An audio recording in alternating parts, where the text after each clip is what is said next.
नमस्कार, मैं हूं अवधेश और आप देख रहे हैं बवंडर इंडिया टीवी। महाराष्ट्र के प्रदेश अध्यक्ष चंद्रशेखर बावनकुले आज मीरा भाईंदर के दौरे पर है। आने वाले मनपा चुनाव को लेकर और भारतीय जनता पार्टी संगठन को मजबूत करने के लिए यहां पे वो मीरा भाईंदर के हर एक वो क्षेत्र में जाएंगे। और आज उन्होंने यहां पे जीसीसी क्लब में एक प्रेस कॉन्फ्रेंस रखी थी। आखिर उन्होंने क्या क्या कहा, आइए चलिए देखते हैं।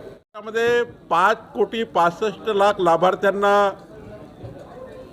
माननीय मोदीजींच्या नेतृत्वात गरीब कल्याणाच्या योजना, कोरोना संक्रमणामध्ये मोठ्या प्रमाणात वॅक्सिनेशन,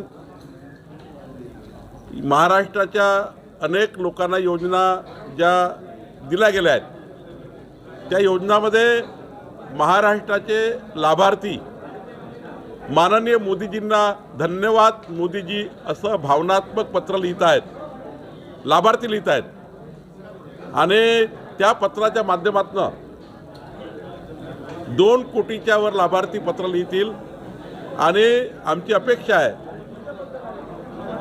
माननीय मोदीजी आमचा धन्यवाद स्वीकारतील आणि महाराष्ट्राला पुरा जास्तीत जास्त गरीब कल्याणाच्या योजना आणि महाराष्ट्राच्या विकासाकडे मोठ्या प्रमाणावर अजून जास्तीत जास्त निधी देण्याचाही आणि महाराष्ट्राकडे जास्तीत जास्त केंद्र सरकार लक्ष देईल यही भावना याच्यामध्ये आहे। सर, महाराष्ट्र से कितने लीटर जाएंगे? 2 करोड़ लीटर जाएंगे, ऐसी योजना बनाई है। आपने मीरा भाईंदर का दौरा किया और नया डीपी प्लान अभी मीरा भाईंदर का शहर में प्रकाशित हुआ। कहीं न कहीं भूमिपुत्रों पर अन्याय होते हुए नजर आ रहा है। इस तरह का न्याय दिलाने के लिए भारतीय जनता पार्टी उन्हें मदद करेगी। प्रारूप है, उसके ऊपर जो ऑब्जेक्शन रहेंगे वो नियम से सारे ऑब्जेक्शन को देवेंद्र फडणवीस, एकनाथ शिंदे सरकार लोकल लोगों पर अन्याय होगी ऐसा कोई काम नहीं करेगी। सर, राहुल गांधी के दौरे को कैसा देखते हैं आप? राहुल गांधी जी का दौरा नेताओं ने हाईजैक किया है। कार्यकर्ता और जनता दूर है, नेताओं ने हाईजैक किया है। तो ऐसे दौरे से कोई फायदा नहीं होता, नुकसान होता है। उल्टा राहुल गांधी जी जब आ रहे हैं ऐसे समय के कांग्रेस में कई पार्टी कार्यकर्ता भाजपा में प्रवेश ले रहे। कल भी भाजपा में प्रवेश हुआ नंदुरबार का, परसों अहमदनगर में प्रवेश हुआ। तो ये जो प्रवेश हो रहे, जब बड़ा नेता आता है देश का, जिस पार्टी का, उस समय प्रवेश हो रहे, इसका मतलब राहुल गांधी जी का कोई भी असर महाराष्ट्र में नहीं हो रहा है। सर, मीरा भाईंदर शहरवासियों को किस तरह का मैसेज देना चाहेंगे आप? महाराष्ट्र की नई सरकार, एकनाथ शिंदे, देवेंद्र फडणवीस सरकार, पिछले 2.5 साल में जो काम मीरा भाईंदर के नहीं हुए, आने वाले 2 साल में पिछले 2.5 साल के काम और ये 2 साल के काम ये सरकार निश्चित करेगी, ऐसा मुझे सरकार पे विश्वास है। और भारतीय जनता पार्टी पुरजोर प्रयास करेगी। आज कोर ग्रुप में हम लोग मीरा भाईंदर में क्या क्या 2.5 साल में नहीं हुआ, आगे क्या करना चाहिए, इसका भी प्लान बनाएंगे और प्लान बना के भारतीय जनता पार्टी की ओर से सरकार के उन विभागों में भेजा जाएगा। ब्लास्ट होगा, इस तरह का भी आपने कॉन्फ्रेंस में किया, किस तरह का ब्लास्ट? नहीं, मैंने कहा कि 2024 तक अनेक कार्यकर्ता भारतीय जनता पार्टी में प्रवेश करेंगे, कर रहे हैं, लेकिन ऐसे प्रवेश होंगे कि महाविकास आघाड़ी के जो पार्टियां हैं उनको वो बहुत बड़ा धक्का होगा। सर, यहाँ पे हर बार नेता लोगों का फरमान है कि इस बार 80 पार, लेकिन इस बार एकनाथ शिंदे और देवेंद्र फडणवीस दोनों के वोट लड़ेंगे, तो क्या 80 पार का आंकड़ा होगा? देखिए, हम अपनी पार्टी को 51% का मतदाता प्रतिशत होना चाहिए, ये संगठनात्मक दौरा करने आ रहे।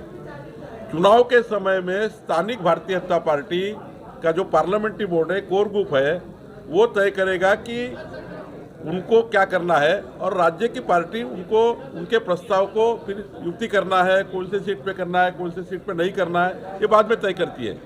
लेकिन पहला तो प्रस्ताव करती है पार्टी, लोकल पार्टी। वो प्रस्ताव के ऊपर विचार किया जाएगा, हमारे उम्मीदवार का सर्वेक्षण किया जाएगा, man to man and heart to heart काम करने वाले कार्यकर्ताओं को बराबर उनका सम्मान उनको मिलेगा। क्योंकि यहाँ पे पार्टी में ये बड़े बड़े पोस्टर बैनर के ऊपर हम लोग निर्णय नहीं करते। हम निर्णय करते हैं जनता के मन में क्या है, जनता के मन में काम करने वाला कार्यकर्ता का सर्वेक्षण होगा, उस सर्वेक्षण पे हम कार्यकर्ताओं को आगे बढ़ाएंगे। सर, आखिरी सवाल सर, मीरा भाईंदर शहर में किस तरह का युति होगी भारतीय जनता पार्टी की और शिंदे की? देखिए, हमारी राज्य लेवल पे पूरी तरह से युति का निर्णय हुआ है। हम लोकसभा विधानसभा सारे चुनाव यूपी में लड़ना चाहते हैं, लेकिन एक बात भी हमने निर्णय किया है कि शिंदे जी रहे हम रहे, हम अपनी अपनी पार्टी बढ़ाएंगे और दोनों पार्टियों की ताकत एक में को मिलेगी। हमारी ताकत शिंदे जी को मिलेगी, शिंदे जी की ताकत हमको मिलेगी, बट लोकल लेवल पर भारतीय जनता पार्टी का कोर ग्रुप जो निर्णय करेगा उसके ऊपर चर्चा होगी बाद में। आज तो एक निर्णय नहीं है, चुनाव नहीं लगा है, कोई स्मेल नहीं है चुनाव का। कब चुनाव लगेगा ये भगवान को, सुप्रीम कोर्ट को और राज्य चुनाव आयोग को मालूम है, लेकिन जब चुनाव आएगा तब राज्य हमारा जो इकाई है, लोकल इकाई, ये क्या चाहती है इसके ऊपर ही बहुत कुछ डिपेंड होगा। लोकल की मांग पे आप अकेले चुनाव लड़ सकते हैं? तो लोकल इकाई लोकल लेवल की चुनाव लड़ती है। साथ में एक संवाद के रूप के अंदर आज यहाँ पे हमारे महाराष्ट्र प्रदेश के अध्यक्ष आदरणीय आमदार श्री चंद्रशेखर जी महाकुल उपस्थित है। आप सभी को मैं जानकारी देना चाहूँगा, नवनिर्वाचित अध्यक्ष जब से इन्होंने पदभार संभाला है तब से मेरे पूरे महाराष्ट्र भर के अंदर इनके संगठनात्मक दौरे शुरू हैं। मेरे ख्याल से आज 22वां दौरा हमारे इस मीरा भाईंदर शहर के अंदर आज इनके द्वारा किया गया और सभी शहरों के अंदर सभी जिले में जाकर अध्यक्ष महोदय हमारे बूथ कमेटी से लेकर हमारे संगठन के, समाज के, मीडिया द्वारा या फिर जो भी हमारे लोक प्रतिनिधि और सभी विषयों के ऊपर जाके खुद ध्यान देते हैं, वहाँ पे संवाद करते हैं, जो भी सूचनाएं रहती है वो देते हैं और अपने आप के अंदर काफ़ी अच्छा संवाद का सिलसिला इस संगठनात्मक दौरे के अंदर किया जाता है। आज हमारे बीच में मीरा भाईंदर शहर में आज पूरे दिन का हमारे अध्यक्ष जी का दौरा है। सुबह 9 बजे से लेकर रात को 11 बजे तक वो विविध जगहों पर समाजों के साथ में मिलेंगे, बूथ के अंदर जाएंगे, युवा के साथ में मिलेंगे। आगे की जो भी जानकारी है वो हमारे आदरणीय प्रदेश अध्यक्ष जी आप लोगों को देंगे। धन्यवाद।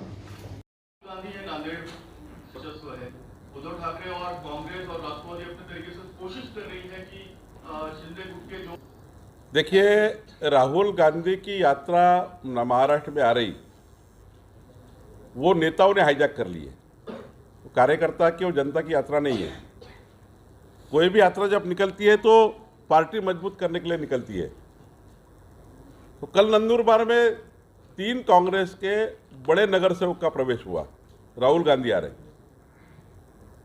परसों मराठवाड़ा में कांग्रेस पार्टी के कार्यकर्ताओं का भाजपा में प्रवेश हुआ। अहमदनगर के कार्यकर्ताओं का भाजपा में प्रवेश हुआ, 400 कार्यकर्ताओं का शिवाजीराव कर्डिले के माध्यम से। नेशनल लेवल का लीडर महाराष्ट्र में दौरे पे आता है और उनकी पार्टी के रोज लोग फुट के बीजेपी में आते हैं, तो क्या परसेप्शन है वो यात्रा का? क्या यात्रा का क्या महाराष्ट्र को फायदा हो रहा है? उल्टी कांग्रेस पार्टी टूट रही है रोज रोज। नेताओं ने हाईजैक किया है राहुल गांधी जी को। वो कोई यात्रा जनता के लिए नहीं, जनसमर्थन के लिए नहीं और कार्यकर्ताओं के लिए भी नहीं है। तुमच्याच गटाचं राजकारण चालू आहे, तर हे गट एकत्र होणार का? ताकद कशी होणार? आमचा एकच गट आहे, भारतीय जनता पार्टी आणि कमळ। त्यामुळं कमळाची जेव्हा बटन दाबाचा विचार येतो तेव्हा कोणताही गट राहत नाही। कमळ म्हणजे कमळ हाच एक गट आहे आणि मी तरी राज्याचा अध्यक्ष म्हणून जबाबदारी सांगतो, गटातटाचं राजकारण करणाऱ्या कुठल्याही नेत्याला, कुठल्याही कार्यकर्त्याला माझ्याजवळ जागा नाही, पक्षाजवळ जागा नाही।